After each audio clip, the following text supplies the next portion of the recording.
జగన్మోహన్ రెడ్డి గారు ప్రతిపక్ష నేతగా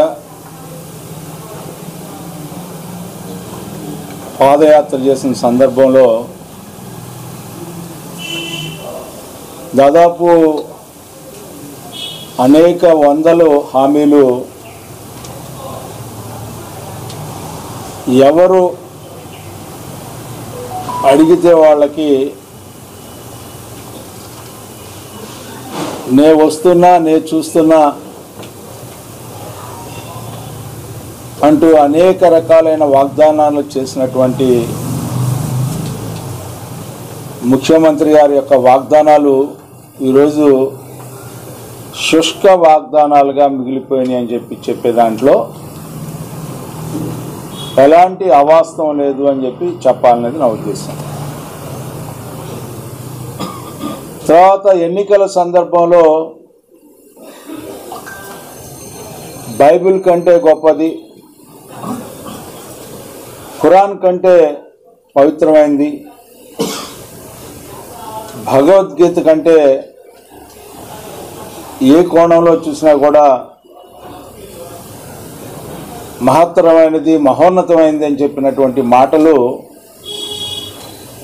ఒట్టి నీటి మూటలుగా మారినాయని చెప్పాల్సినటువంటి పరిస్థితి.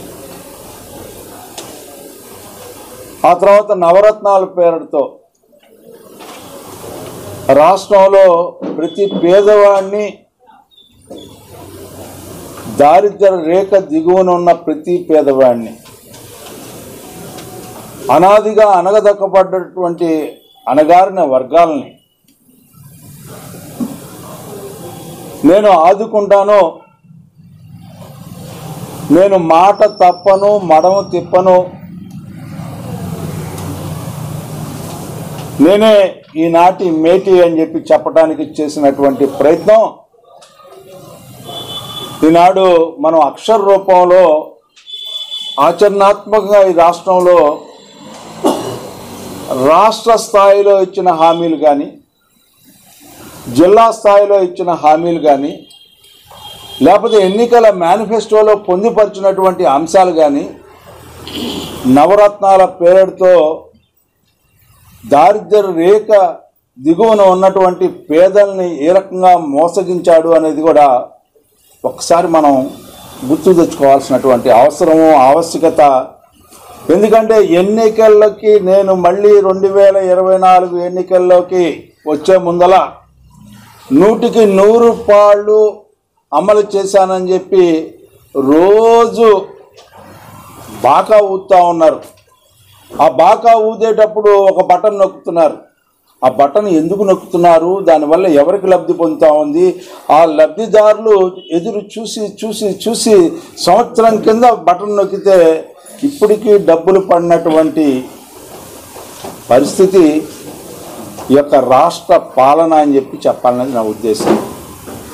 మనం అనేక సందర్భాల్లో చెప్పుకున్నాం, ఈ రాష్ట్రంలో పాలన లేదు, ఈ రాష్ట్రంలో శాంతి భద్రతలు లేవు, ఈ రాష్ట్రంలో వ్యవస్థలు లేవు, ఈ రాష్ట్రంలో అన్నిటినీ నిర్వీర్యం చేసి ఎవరైతే పాలకులు ఉన్నారో జగన్మోహన్ రెడ్డి గారి యొక్క మోచేతి నీళ్లు తాగేలాగా చేసుకోవటమే వాళ్ళ యొక్క ధ్యేయంగా, లక్ష్యంగా ఈ రోజున వ్యవహరిస్తున్నటువంటి పాలనలో మరి ముఖ్యంగా పోలీసు యంత్రాంగం మోచేతి నీళ్లు తాగే వ్యవస్థగా మారిపోయింది.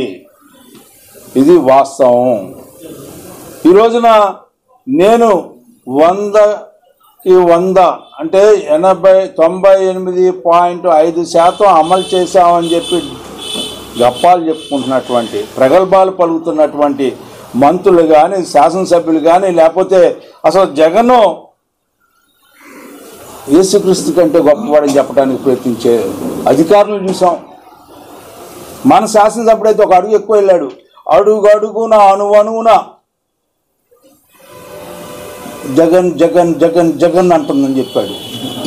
మరి ఆ జగన్ ఏం చేశాడో మాకైతే అర్థం కావట్లేదు, కానీ వాళ్ళు చూడాలి, మనం చూద్దాం. ఎందుకంటే మేము ఒక పుస్తక రూపంలో మేము ఇవ్వటం జరిగింది, అందరికీ ఇవ్వాలి, అందరు పెడతారు, ఇట్లా పెడతారు. ఇది ఒక పుస్తక రూపంలో మేము ఈ రోజున ప్రచురించడం జరిగింది.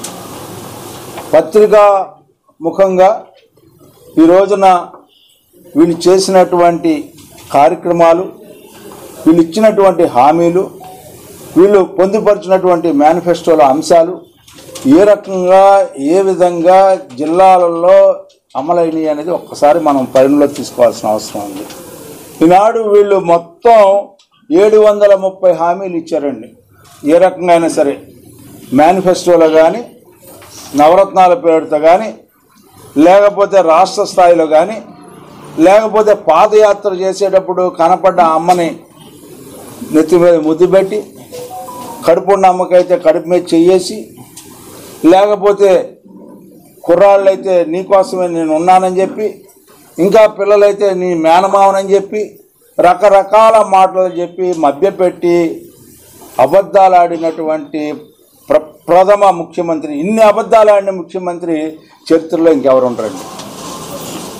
చరిత్రకారుడు జగన్మోహన్ రెడ్డి గారు మాత్రం అబద్ధాలు చేయటంలో, ఆడటంలో కానీ, మోసం చేయటంలో కానీ, అవినీతిలో కానీ ఇతని కంటే మేటి ఎవరూ లేరు 77 సంవత్సరాల స్వాతంత్రం తర్వాత అని చెప్పి చెప్పుకోవడానికి అనేక నిదర్శనాలు. నేను ఎవరిని వదిలిపెట్టనన్నాడు. ఆఖరికి చెత్తను కూడా మింగుతున్నా ఉన్నటువంటి ముఖ్యమంత్రి ఎవరైనా ఉన్నారంటే ఇవాళ జగన్మోహన్ రెడ్డి గారని చెప్పుకోక తప్పదు. ఈ రోజున 730 హామీల్లో అమలైనవి 3%, 21 మాత్రమే అమలైనవి. పాక్షికంగా అమలైనవి 12%, అంటే 88. మొత్తం ఆ అమలు కాని 730లో 621 ఉన్నాయని చెప్పి మీకు మనం చేస్తా ఉన్నా. ఏమండి, ప్రప్రదంగా మనం మేజర్గా మనం ఆలోచించే అంశం, ఎన్నికల ముందల నభూతి నభుష్యత్ అన్నట్టుగా ఇక్కడే ఇల్లు కట్టుకున్న ఈ అమరావతి రాజధానిని చాలా బ్రహ్మాండంగా నేను అభివృద్ధి చేస్తా అన్నటువంటి ఈయన మాట. మహిళలకి, సమాజంలో సగభాగమైనటువంటి మహిళలకి మద్యపాన నిషేధం చేస్తాను. ఇవాళ మద్యపాన నిషేధం చేయకపోతే 2024లో మిమ్మల్ని ఓటు అడగను అన్నాడు. మాట తప్పను, మడవ చెప్పను అన్నాడు. నేను వస్తున్నా, నేను చూస్తున్నా అన్నాడు. దీనికి అర్థం ఏమిటి అని చెప్పి నేను అడుగుతా ఉన్నా. అంతేకాదు, ఈ రోజున పోలవరం ప్రాజెక్టు 2020 నవంబర్కి అన్నాడు. 21 నవంబర్ అయిపోయింది, 22 నవంబర్ అయిపోయింది, 23 నవంబర్ అయిపోయింది, 24 ఎన్నికలకు వెళ్ళిపోతా ఉన్నాం.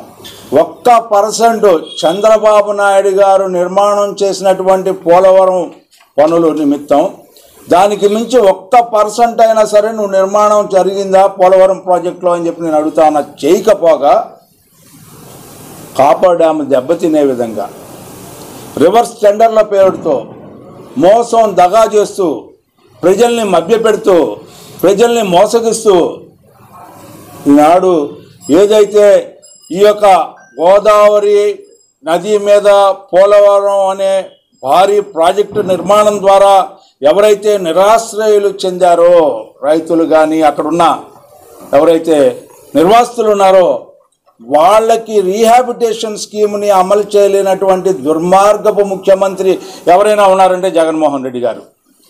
ఆ రోజున ఇచ్చే ఆర్థిక సహాయాన్ని ప్రశ్నించినటువంటి ముఖ్యమంత్రి ఈనాటి ముఖ్యమంత్రి, ఆనాటి ప్రతిపక్ష నేత. 3 లక్షలేంటి, నేను వస్తే 10 లక్షలు ఇస్తానని చెప్పినటువంటి ముఖ్యమంత్రి జగన్మోహన్ రెడ్డి గారు. ఏమి ఇచ్చావయ్యా అక్కడున్న నిర్వాసితులకి, వాళ్ళని ఏ రకంగా ఆదుకున్నావయ్యా అని చెప్పి నేను అడుగుతా ఉన్నా. రైతాంగాన్ని పండగగా మారుస్తా అన్నావు, వ్యవసాయాన్ని పండగ చేస్తా అన్నావు, వ్యవసాయాన్ని అభివృద్ధి చేస్తా అన్నావు. ఏ దామాషాలో అభివృద్ధి చేసావు, ఎక్కడ అభివృద్ధి చేసావు? స్వామినాథ్ కమిషనా, లేకపోతే జైతీ ఘోష కమిషనా, రాధాకృష్ణ కమిషనా? ఏ కమిషన్ని ఆధారంగా చేసుకొని రైతాంగానికి సహాయపడే కార్యక్రమాన్ని ఈ రాష్ట్రంలో నిర్వహించావని చెప్పి నేను అడుగుతా ఉన్నా. పరిశ్రమలు తీసుకొస్తా అన్నావు, ఉన్న పరిశ్రమలు తరలిపోయినాయి. దీనికి కారణం ఏమిటి? నిరుద్యోగ యువకులకి ఉపాధి కల్పిస్తా అన్నావు. ఎక్కడ కల్పించావు? ఎవరికి కల్పించావు? దేనికి కల్పించావు? ఇవాళ ప్రధానమైనటువంటి అంశాలకి నువ్వు సమాధానం చెప్పాల్సినటువంటి నువ్వు అరాచకాన్ని సృష్టించినటువంటి వాటిని ఏదైతే నువ్వు హామీ ఇచ్చావో, ఏ అంశాల గురించి అయితే నువ్వు మాట్లాడావు ఎన్నికల ముందల, ఆ అంశాలని అమలు చేయలేక అరాచకాన్ని సృష్టించడానికి అవినీతిపరుడు అయినటువంటి నువ్వు, 19 నెలలు జైల్లో ఉండొచ్చినటువంటి నువ్వు, 17 కేసులు పెట్టబడినటువంటి నువ్వు, 43,000 కోట్ల రూపాయల ఆస్తుల్ని సీజ్ చేయించుకోబడ్డటువంటి నువ్వు ఇవాళ అక్రమంగా చంద్రబాబు నాయుడు గారిని అరెస్టు చేసి నిర్బంధించి రిమాండ్లో పెట్టించినటువంటి అవినీతి చక్రవర్తివి జగన్మోహన్ రెడ్డి గారిని చెప్పి మనం చేస్తా ఉన్నాం. రాష్ట్రం పరిస్థితి ఎట్లా ఉంటే జిల్లా పరిస్థితిలో, జిల్లాలో మీరు ఇచ్చిన హామీలు ఏంటి? 23 హామీలు ఇచ్చారు. 23 హామీలకి 0. మీరు చేసింది ఏంటంటే 0. మన లోకల్కి తెలుసో తెలీదు, ఒక్కోసారి పుస్తకం చూసి చదువుకోమనండి.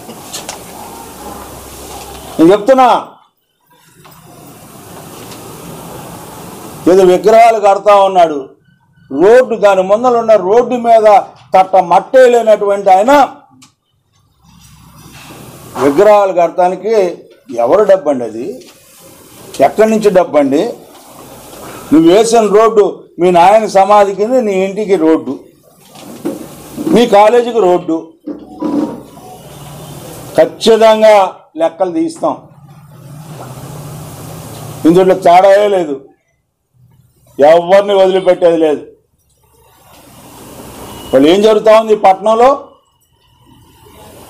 అంగన్వాడీలు స్ట్రైకు, మున్సిపల్ వర్కర్ స్ట్రైకు, నువ్వు పెట్టుకున్నటువంటి హానరీ వాలంటీర్లు ఈ రోజున నువ్వు ఇచ్చే జీతం చాలదయా, నువ్వు ఇచ్చే జీతపత్యం అనేది కనీస వేతనం కూడా చాలా దూరంలో ఉందయా, మమ్మల్ని చూడమని చెప్తా ఉంటే కనికరం లేకుండా ఎవరైతే వారి యొక్క ఆలోచనల్ని అక్షర రూపంలోనూ మాటల రూపంలో పెట్టి అడిగితే వాళ్ళని సస్పెండ్ చేసినటువంటి క్రూరాతి క్రూరమైనటువంటి మానవత్వం లేనటువంటి ప్రభుత్వాన్ని పాలకులు మీరా అని చెప్పి నేను అడుగుతా ఉన్నా. అదేదో రాజారెడ్డి రాజ్యాంగాన్ని అనుసరించాలని అనుకున్న వాళ్ళకి మానవత్వం గురించో లేకపోతే రాజ్యాంగం గురించో, అంబేద్కర్ గారు రాసినటువంటి రాజ్యాంగం గురించో, ప్రజాస్వామ్యం గురించో మేము అడగటం తప్పే. ఎందుకంటే మీ రక్తంలోనే లేదు. ఎవరు అంబేద్కర్ అనే పరిస్థితి, మీరు అంబేద్కర్ గారి పేరుని మార్చుకొని మీ పేరు పెట్టుకున్నటువంటి అంబేద్కర్ గారి యొక్క విదేశీ విద్యకి ఉన్న పేరుని తీసేసి మీరు చాలా గొప్పగా చదువుకున్నారని చెప్పి, ఆయనకంటే గొప్ప విద్యాధికులని, జ్ఞానవంతులని, విజ్ఞానవంతులని చెప్పి పేరు పెట్టుకున్నటువంటి మీరు మరి మీకు అంబేద్కర్ గారు రాసినటువంటి రాజ్యాంగం మీద మీకు నమ్మకం ఎందుకు ఉంటుందని చెప్పి మీకు మనం చేస్తా ఉన్నా.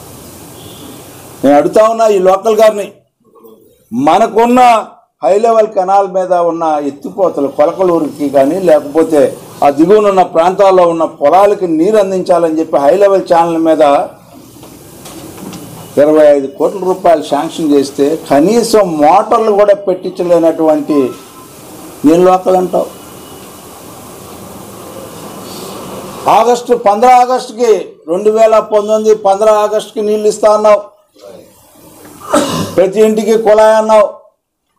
మేము ఉచితంగా కుళాయి ఇస్తే ఇవాళ నువ్వు కుళాయిలకి ఇచ్చి ఆ కుళాయిల నుంచి 7,000 రూపాయలు వసూలు చేసుకునేటువంటి అసమర్థ ప్రభుత్వం.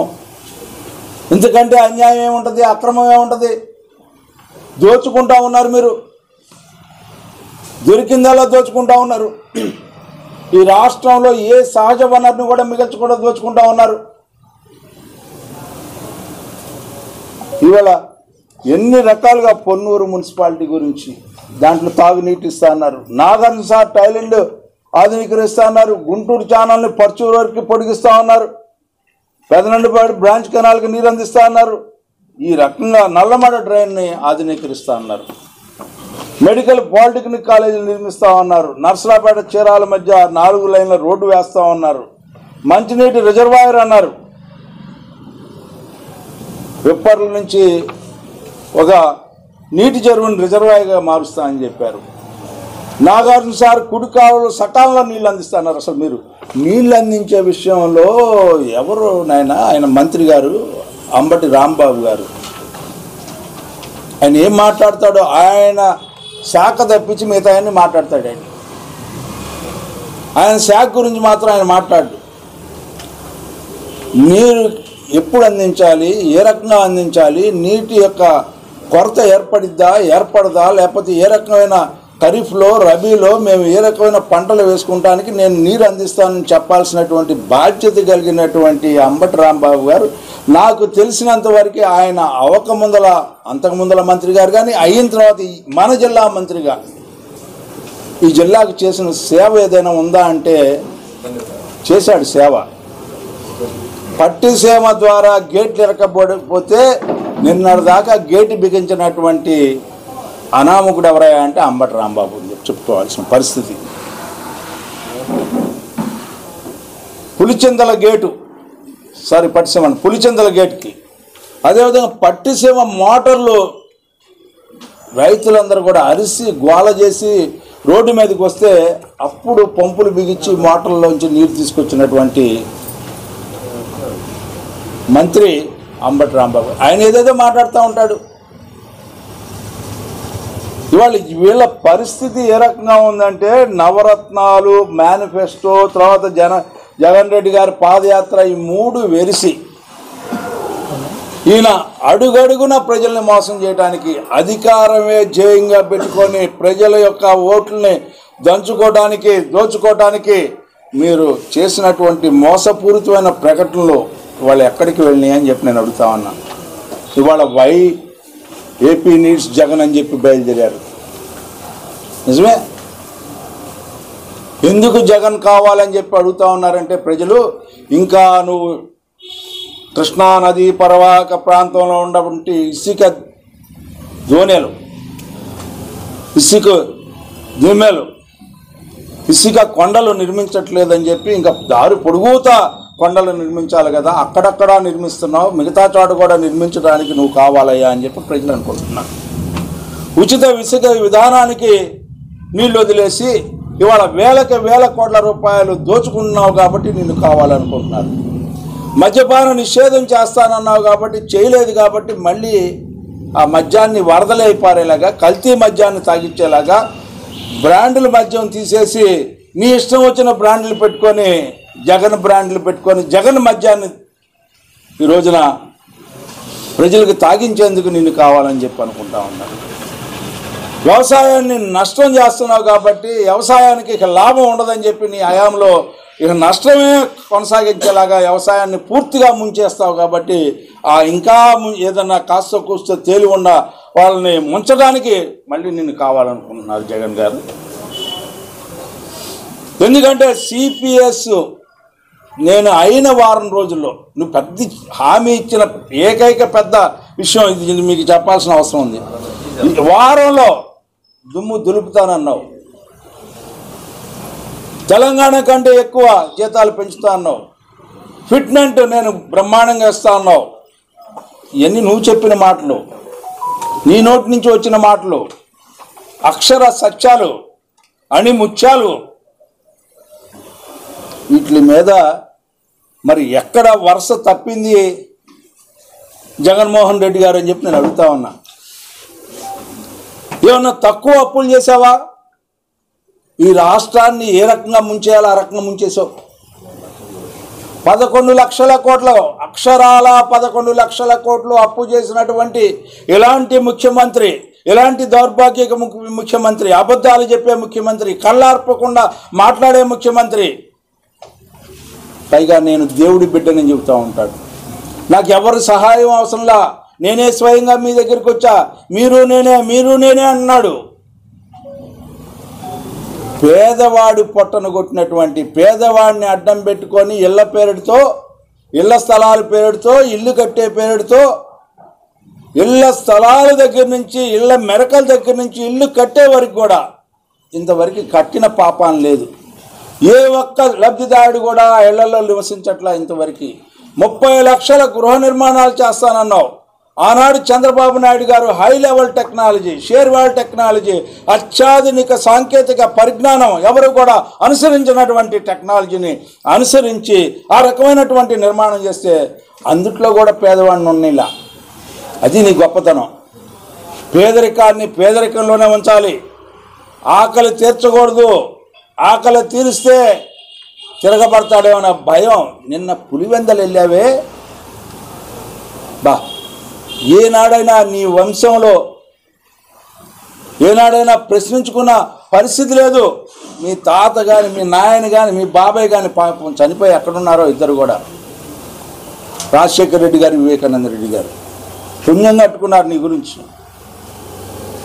ఎందుకంటే రాజశేఖర రెడ్డి గారు మరణం అప్పుడు ఏం చెప్పావు? సోనియా గాంధీ రిలయన్స్ వాళ్ళు చంపించాడు. నువ్వు గెలవంగానే వాళ్ళకే ఇచ్చావు ముందల పదవి నత్వానికి. ఆయన బాబాయ్ చనిపోయినప్పుడు ఎన్నికలలో లబ్ధి పొందడానికి చంద్రబాబు నాయుడే మా కుటుంబాన్ని నాశనం చేశాడని చెప్పుకొని సింపతి సంపాదించావు.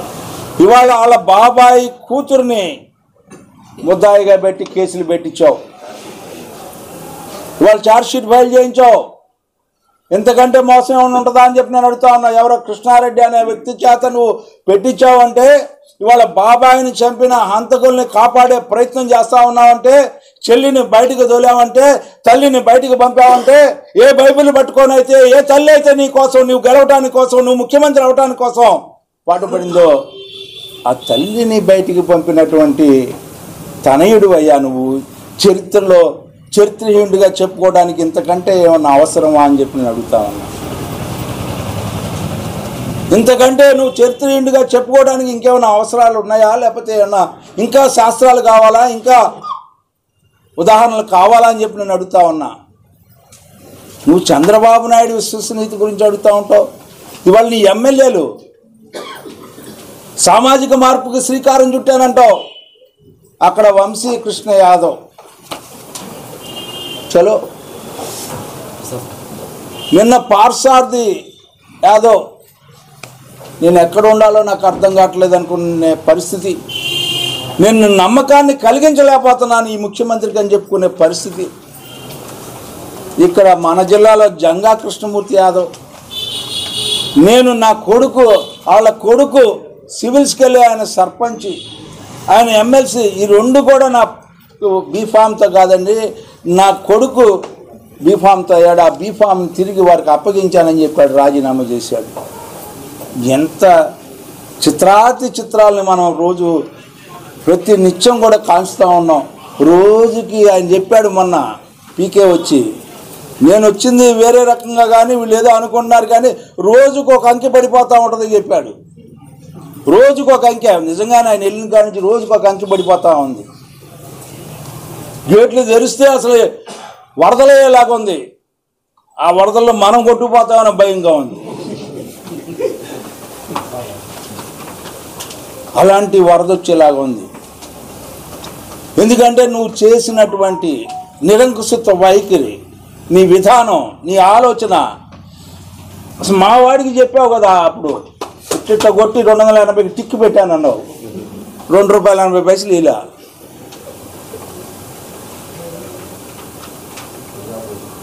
మావాడండి మా లోకలు, మావాడు అంటే ఎవరు అనుకున్నారు మీ అందరూ? మా లోకల్కి ఈప్ మీద కొట్టి ఓకే 280 అన్నాడు. ఆ 280 కోట్లు మాకు అర్థం కావట్లేదు ఏంటి, 2,80,000 కాదు, ₹2.80 మాకు అర్థం కావట్లేదు. ఇలాంటి పరిస్థితులు ఈ రోజున పాలన జరుగుతూ ఉంటే, మా జిల్లాలో ఎమ్మెల్యేలకి సిగ్గు శరం లేకుండా రాజధాని గురించి మాట్లాడుతుంటే, ఇవాళ ఈ రాజధాని వల్ల ఎంతమంది ఎన్ని రకాలుగా అభివృద్ధి జరిగేది, ఇప్పటికీ సిగ్గు లేకుండా నేను వెళ్ళిపోతున్నాను అక్కడికి, ఎన్నికల ముందు లోపలే నేను వైజాగ్ వెళ్తున్నానంటే మీకు సిగ్గు శరం ఉంటే ఇవాళ మాట్లాడలే, మీకు దమ్ము ధైర్యం ఉంటే. మీరు నిజంగా లోకల్ అయితే, మీరు నిజంగా మీకు దమ్ము ఉంటే, మీకు నిజంగా నీతి జాతి ఉంటే, రాజధాని ఎవరి రాజధాని? అది ప్రజా రాజధాని, రైతుల యొక్క త్యాగంతో ఏర్పడినటువంటి రాజధాని. ఎక్కడ కూడా సమస్త ప్రపంచంలో 190 దేశాల్లో ఇలాంటి రాజధాని ఏర్పడిస్తే చంద్రబాబు నాయుడు గారు. అలాంటి రాజధానిని తిత్తి తినేలు చేస్తూ ఉంటుంటే మీరేం శాసనసభ్యులే? మీరేం శాసనసభ్యులని నేను అడుగుతా ఉన్నా. ఈ జిల్లాలో ఉన్న శాసనసభ్యులు కనీసం ఇది న్యాయం కాదని చెప్పి మాట్లాడటానికి కూడా మీకు దమ్ము లేకపోతే మీరేంది మా మీద ఎలగబెట్టేది?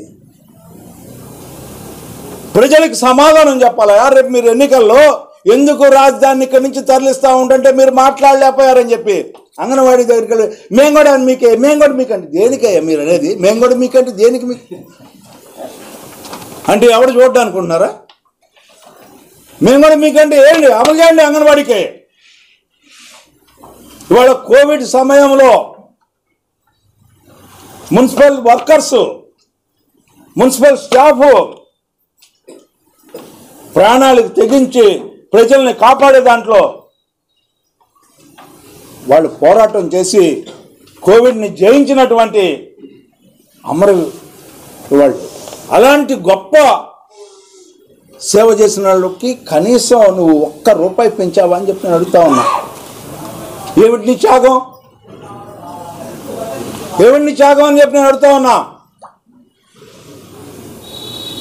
ఎక్కడ చేసావు నువ్వు త్యాగం? ఎవరు చేసావు నువ్వు త్యాగం? పుట్టిన ప్రతి బిడ్డకి నువ్వు చదువు చెప్పిస్తా ఉన్నావు, ఒక్కరితో సరిపెట్టావు. ఇవాళకి 3వ విడత ఇలా రైతు భరోసా, రైతులకు న్యాయం చేస్తానన్నావు. 10 ఖరీఫ్ రబీ కాలాల్లో జరిగిన నష్టానికి ఇవాళ వరకు, పోయినేళ్ళలో జరిగిన నష్టానికి ఇప్పటి వరకు కూడా అంచనా వేయలేకపోయావు. అంచనా వేసినా కూడా నువ్వు కట్టలేకపోయావు. రైతుకు ఏం న్యాయం చేసావు? ఎక్కడ న్యాయం చేసావు? ఆఖరికి ఒక్క టార్పాల్ పట్టాన్ని సబ్సిడీ మీద ఏ రైతైనా తెచ్చుకున్నాడు ఈ రాష్ట్రంలో అని చెప్పి నేను అడుగుతా ఉన్నా. యాంత్రీకరణ తర్వాత సంగతి, ఒక్క టార్పాల్ పట్ట సబ్సిడీ మీద నేను తెచ్చుకున్నా అన్న రైతు, తెలుగుదేశం రైతు గురించి మాట్లాడలా. నేను అడుగుతా ఉన్నా వైసీపీ రైతుని చెప్పమని చెప్పి. రైతు భరోసా కేంద్రాలు పెట్టావు, ఎవరి కోసం పెట్టావు? రంగుల కేంద్రాలుగా ఉన్నాయి తప్పితే దాని ద్వారా ఏ ఒక్క రైతైనా సరే, ఏ ప్రాంతంలో ఉన్న రైతైనా సరే లబ్ధి పొందాడా అని చెప్పి నేను అడుగుతా ఉన్నా. అరే నీకు ఏమయ్యా? నువ్వు రైతు గురించి మాట్లాడే హక్కు నీకేముందా? బంగాళదుంపకి ఉల్లిగడ్డకి తేడా తెలియనటువంటి ముఖ్యమంత్రి మమ్మల్ని వెళ్తా ఉండంట.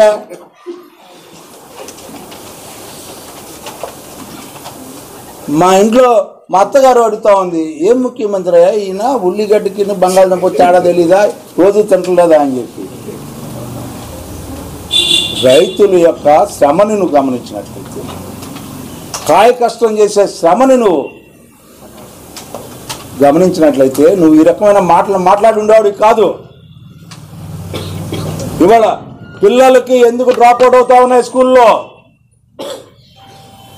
6 లక్షల మంది పిల్లలు చదువుకోకుండా, నోచుకోకుండా ఉన్న పరిస్థితి వచ్చిందంటే నీ యొక్క విద్యా విధానం తప్పుడు విధానం. 3, 4, 5 మెర్జర్ చేస్తే ఎక్కడికి వెళ్ళి చదువుకుంటాడు? ఒకే టీచర్ ఉన్నటువంటి స్కూల్స్ దాదాపు 12,500 స్కూల్స్ ఉన్నాయి ఈ రాష్ట్రంలో. ఎట్లా చదువు చెప్పగలుగుతాడని చెప్పి నేను అడుగుతా ఉన్నా. ఒక స్కూల్లో ఒక టీచర్ ఉంటే 1 నుంచి 5 వరకు, 1 నుంచి 7 వరకు ఎట్లా పాఠాలు చెప్తాడని చెప్పి నేను అడుగుతా ఉన్నా. డిఎస్సి ఎక్కడైనా ప్రకటించావా? బ్యాక్లాగ్ పోస్టులు ఎక్కడైనా నింపావా? పోనీ ఎస్సీలకి ఎస్టీలకి ఏమైనా న్యాయం చేసావా? వాళ్ళ నిధులను కూడా పక్కకు మళ్లించినటువంటి దుర్మార్గపు ముఖ్యమంత్రి నువ్వు. రాజ్యాంగ పరంగా ఏ అయితే మున్సిపాలిటీలకి, పంచాయతీలకి వచ్చినటువంటి నిధులను కూడా వాళ్ళ యొక్క అధికారం లేకుండా, వాళ్ళ యొక్క ఎండార్స్మెంట్ లేకుండా, వాళ్ళ యొక్క సంతకం లేకుండా నిధులు మరలించుకు వెళ్ళినటువంటి ప్రభుత్వం నీది కాదా అని చెప్పి నేను అడుగుతా ఉన్నా. 73, 74 అధికారాన్ని పూర్తిగా దుర్వినియోగం చేసినటువంటి ముఖ్యమంత్రివి నువ్వే, ఏకైక ముఖ్యమంత్రివి. అధికార దుర్వినియోగం, అవినీతి మయం, అరాచకం, అన్యాయం, ఇన్ని రకాలుగా నువ్వు ప్రజల యొక్క సెంటిమెంట్స్కి వ్యతిరేకంగా ప్రజా వ్యతిరేక విధానాలను అవలంబిస్తున్నటువంటి ముఖ్యమంత్రి ఎవరైనా ఉన్నారంటే అది జగన్మోహన్ రెడ్డి గారని చెప్పి చెప్పాల్సిన అవసరం ఈనాడు ఉందని చెప్పి నేను భావిస్తూ ఉన్నా. ఈరోజు రాజకీయం ప్రాంతీయ తత్వాన్ని పెంచుతూ ఉన్నావు, కులతత్వాన్ని రెచ్చగొడతా ఉన్నావు, మతతత్వాన్ని పెంచి పోషించడానికి ప్రయత్నిస్తూ ఉన్నావు. ఇవన్నీ కూడా ఈ రోజున భస్మాసుర హస్తంలాగా తిరిగి నీకే చుట్టుకోబోతున్నాయి అని చెప్పి నీకు మనం చేస్తా ఉన్నాం. నువ్వు ఏదైతే ఈ రోజున చెప్పాలని ప్రయత్నించావో ఇవాళ నువ్వు ఎన్ని మార్పులు చేస్తూ ఉన్నావు. నిన్న మొన్న అందరు చెప్తా ఉన్నారు, ఇక్కడ పనికిరాయన అక్కడ పనికి వస్తాడు, అక్కడ పనికిరాయన ఇక్కడ పనికి వస్తాడు. నేను అది కూడా చెప్పట్లా. ఇది ఊరినే డ్రామా. ఈ మార్పులు చేర్పులు ఇట్లా చేసి అడ చేస్తే ఏదో ప్రజలు నమ్ముతారనుకోబాక. అసలు ఇది ఈ వీళ్ళ మీద వ్యతిరేక వాళ్ళ మీద వ్యతిరేకం కాదు. ఇక్కడ పనికి వచ్చాయని అక్కడ పనికి వస్తాడు, అక్కడ పనికి వచ్చాయని ఇక్కడ పనికి వస్తాడని కాదు. అసలు నువ్వే పనికి రావని చెప్పి అనుకుంటా ఉన్నారు 5 కోట్ల ప్రజానీకం. ఈ రాష్ట్రంలో నువ్వు పనికి రావని చెప్పి అనుకుంటా ఉన్నారు. అందుకే నీ పులివెందల్లో నువ్వు వెళితే ప్రధానమైనటువంటి నాయకత్వం ఎవరు దొరకకపోతే ఫోన్లో పలకరిస్తే నేను వంట వండుకుంటానని చెప్పాడు ఒక నాయకుడు. ఏమయ్యా నువ్వు ఇక్కడ ముఖ్యమంత్రి గారు వస్తే నువ్వు అక్కడికి వెళ్ళటం ఏంటయ్యా అంటే దేవుడికి చెప్పుకుందామని వెళ్తున్నాను అన్నాడు. అంటే ఒక ముఖ్యమంత్రి వస్తే ఆ ముఖ్యమంత్రి చెప్పుకోవడానికి అవకాశం లేదు, చెప్పుకున్నా కూడా సమస్య తీరదు, నాకు ఇక ఉంది భగవంతుడే దిక్కు అని చెప్పి వెళ్ళే పరిస్థితిని పులివెందుల్లోనే తెచ్చుకున్నటువంటి ఓ ముఖ్యమంత్రి జగన్మోహన్ రెడ్డి గారు. ఇది పోరాటం 5 కోట్ల ఆంధ్రులకి మాట తప్పను మడమ తిప్పను అనే మోసకారైనటువంటి జగన్మోహన్ రెడ్డి మధ్య అని చెప్పి చెప్పాలనేది నా ప్రయత్నం. సెలవు.